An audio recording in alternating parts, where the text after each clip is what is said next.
పిల్లలు బాగుంటేనే కదా మనం ఇంట్లో ఎవరైనా బాగుంటాం. బయట ఫుడ్ అయితే అస్సలు చేసి పెట్టాను. ఇంట్లోనే తయారు చేసుకొని ఏదైనా వాళ్ళకు హెల్తీ ఫుడ్డే తయారు చేసి పెడతాను. వాళ్ళు ఆరోగ్యంగా ఉంటేనే కదా మనకు బాగుంటుంది. బలహీనంగా ఉన్న పిల్లలకు బాగా ఉపయోగపడుతుంది. పక్కగా ఉన్న పిల్లలకు కూడా బాగా ఉపయోగపడుతుంది. ఒకసారి ట్రై చేసి చూడండి, మీకే తెలుస్తుంది. చిన్న పిల్లలకైతే చాలా మెత్తగా నలుపుకోవాలి. నేనైతే మా పిల్లలు తింటారు కాబట్టి, ఇప్పుడు పనులు వచ్చినాయి కాబట్టి కొంచెం కచ్చా పచ్చగా అయితే అట్లా మెదుపుకున్నాను. హాయ్ ఫ్రెండ్స్, అందరూ ఎలా ఉన్నారు? నేను వినాల పిల్ల. చాలా రోజుల తర్వాత అయితే మీ ముందుకు వచ్చాను. అది కూడా పిల్లల కుకింగ్ వీడియోస్ తో. ఈ ఫుడ్ పెడితే మీ పిల్లలు ముద్దుగా బొద్దుగా తయారవుతారు. బక్కగా బలహీనంగా ఉన్న పిల్లలకు ఇది తినిపిస్తే ఖచ్చితంగా బరువు పెరుగుతారు. మరి ఈ ఫుడ్ ఎలా తయారు చేయాలో చూసేద్దామా? పొద్దున, మధ్యాహ్నం, రాత్రి 3 పూటలు అయితే వెరైటీ అయితే చేస్తాను. అవి చేసేటి కూడా వాళ్ళకి డైజెషన్ అయ్యేలాగా అయితే ప్రిపేర్ చేసుకుంటాను. మన కన్వీనియంట్ ని బట్టి ఈ ఫుడ్ అయితే పొద్దున, మధ్యాహ్నం, రాత్రి ఏ పూట అయినా తినిపించుకోవచ్చు. నేను చేసే ఫుడ్ మీ పిల్లలకు ఖచ్చితంగా పెట్టండి. ముద్దుగా బొద్దుగా స్ట్రాంగ్ గా బాగా తయారవుతారు. మన ఇంట్లో ఉండే వస్తువులతోనే చాలా సింపుల్ గా తయారు చేసుకోవచ్చు. శ్రమే అవసరం లేదు. నేను మా పిల్లల కోసం చేసే ఫుడ్ ఐటమ్స్ చూపిస్తున్నాను. ఎందుకంటే నేను సొంత ఎక్స్పీరియన్స్ పొందినా కాబట్టి. లేట్ చేయకుండా వీడియో అయితే స్టార్ట్ చేద్దాం. ఇప్పుడు స్టవ్ వెలిగించుకుంటున్నాను. చిన్న పెనం అయితే పెట్టుకుంటున్నాను. కడాయి వేడెక్కిన తర్వాత 3 స్పూన్ల పెసరపప్పు అయితే వేస్తున్నాను. పెసరపప్పును దోరగా వేంపుకోవాలి. ఇప్పుడు పెసరపప్పు దోరగా వేగింది. ఇప్పుడు పక్కన తీసి పెట్టుకుంటున్నా. దోరగా వేంపుకున్న పెసరపప్పును అయితే ఒక గిన్నెలో వేసుకుంటున్నాను. ఇందులోనే కప్పుకు కొంచెం తక్కువ బియ్యం అయితే తీసుకుంటున్నాను. ఇంట్లో మనం ఏం వాడుకుంటామో అవి వేసినా సరిపోతుంది. వీటిని 3 సార్లు శుభ్రంగా కడుక్కుందాం. కడుక్కున్న పెసరపప్పు బియ్యంలో తగినన్ని నీళ్ళు అయితే పోసుకుంటున్నాను. ఇందులో కొంచెం ఉప్పు అయితే వేస్తున్నాను. అది కూడా కొంచెమే వేసుకోవాలి. ఎందుకంటే వాళ్ళకి కొంచెం నోటికి రుచిగా తగిలితేనే కదా కొంచెం బాగా తింటారు. స్టవ్ పైన పెట్టి మెత్తంగా ఉడికించుకుందాం. ఇంతటితోటే అయిపోలేదండి, ఇంకా ఉంది ప్రాసెస్ అయితే దండిగా. ప్రస్తుతానికి ఇది మెత్తగా ఉడికించుకుందాం. ఇప్పటికి మొత్తం అయితే రెడీ అయిపోయింది. ఒకసారి దగ్గరకు వచ్చి చూపిస్తురా. చూసారా, ఇదైతే ఇప్పుడు పర్ఫెక్ట్ గా రెడీ అయిపోయింది. స్టవ్ ఆఫ్ చేసి దీన్ని అయితే పక్కన పెట్టుకున్నాను. ఇప్పుడు మెత్తగా మెదుపుకుందాం. నేనైతే గ్లాస్ తోనే మెదుపుకుంటాను ఎప్పుడు.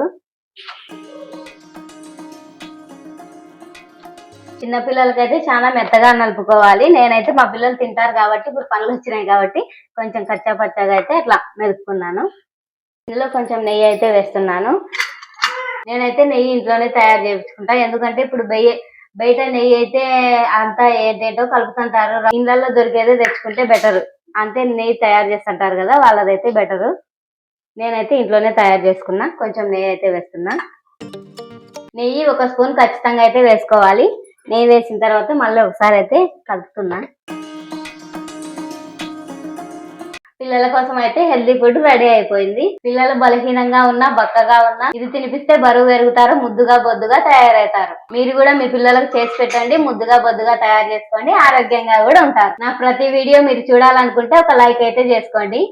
చూసారు కదా ఎంత ఈజీగా తయారు చేసుకున్నామో. మీరు కూడా మీ పిల్లలకు పెట్టండి, ఖచ్చితంగా బరువు పెరుగుతారు, దృఢంగా కూడా ఉంటారు. దాని అయితే పోనైనా పో ఎత్తాంచి ఆమె తినిపోయి ఆమె పెట్టుకో ఆగో అది కావాలా పో.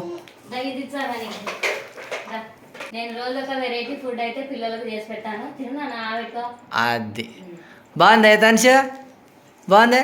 అమ్మ తీసుకో చెప్పులు వేసుకో ఆమె పెట్టుకో. మమ్మీ గాడు ఆమె పెట్టుకో. కూర్చుందరా. పిల్లలు బాగుంటేనే కదా మనం ఇంట్లో ఎవరైనా బాగుంటాం. బయట ఫుడ్ అయితే అస్సలు చేసి పెట్టాను. ఇంట్లోనే తయారు చేసుకొని ఏదైనా వాళ్ళకు హెల్తీ ఫుడ్డే తయారు చేసి పెడతాను. వాళ్ళ ఆరోగ్యంగా ఉంటేనే కదా మనకు బాగుంటుంది. ఆమె పెట్టుకో మమ్మీ, ఆమె పెట్టుకో. అమ్మో అమ్మ కడిపోయి అమ్మ ఎదాంచి కూడా వస్తున్నాడే. వాడు అటు ఇటు అటు తిరుక్కుంటా తింటున్నాడే. ఏంటైనా ఒరే ఏడికిరా రా. పడేసిరా. రాయ్ అగో ఆమె తింటుంది. అక్క రావాలా ఆమె పెట్టుకుందిరా. పిల్లలు ఇష్టంగా తినేటివే మనం చేసి పెట్టుకోవాలి. ఎందుకంటే వాళ్ళు బాగుంటేనే కదా మనం బాగుంటాం. వాళ్ళ ఆరోగ్యాన్ని కూడా చూసుకోవాలి. మనము ఏదైనా వాళ్ళకి హెల్తీగానే చేసి పెడతా నేనైతే. రా మమ్మీ, రా ఎత్తాంచి రా. ఒరే అయిపోయిందిరా, ఆమె అయిపోయిందిరా. మరి మీరు కూడా మీ పిల్లలకు ఆరోగ్యవంతమైన ఫుడ్ పెట్టాలనుకుంటున్నారా? తప్పకుండా వీడియోలు అయితే చూడండి. ఖచ్చితంగా ఇప్పటి నుంచి అన్ని ఫుడ్ ఐటమ్సే చేస్తాను, అది కూడా పిల్లలకు హెల్తీగా ఉండేటివే చేస్తాను కదా మమ్మీ. ఆంబెట్గా అమ్మా. మా మమ్మీ కూర్చొనైనా తింటాదండి, వీటితోనే శ్రమ, తిరుగుతా తింటాడు. పరిగెడతా ఉంటాడు అనమాట వీడు, పరిగెట్టుకుంటానే తింటాడు. ఆహా, కూర్చొని కూడా తింటాడు. తింటాడులే తాను. ఆంబెట్గా అది దీనికి ఇట్లా ఎక్కువ నైజం కావాలి, ఏమన్నా నడిచినామనుకో మళ్ళీ తినడు. తినడు, బుజ్జగించుకుంటా తినిపియాలి వానికి. ఆంబెట్గా మమ్మ. ఖచ్చితంగా అయితే ట్రై చేయండి, పిల్లలకు చాలా హెల్తీ ఫుడ్ ఇది. బలహీనంగా ఉన్న పిల్లలకు బాగా ఉపయోగపడుతుంది, పక్కగా ఉన్న పిల్లలకు కూడా బాగా ఉపయోగపడుతుంది. ఒకసారి ట్రై చేసి చూడండి, మీకే తెలుస్తుంది. మరి ఉంటామండి, బాయ్ బాయ్. మమ్మీ బాయ్ చెప్పు. యథాన్షుడు బాయ్ రా. బాయ్ చెప్పు నాన్న, బాయ్. అమ్మా మరి హెలెన్ చెప్పలేదే. హెలెన్ బాయ్ చెప్పు మమ్మీ, బాయ్.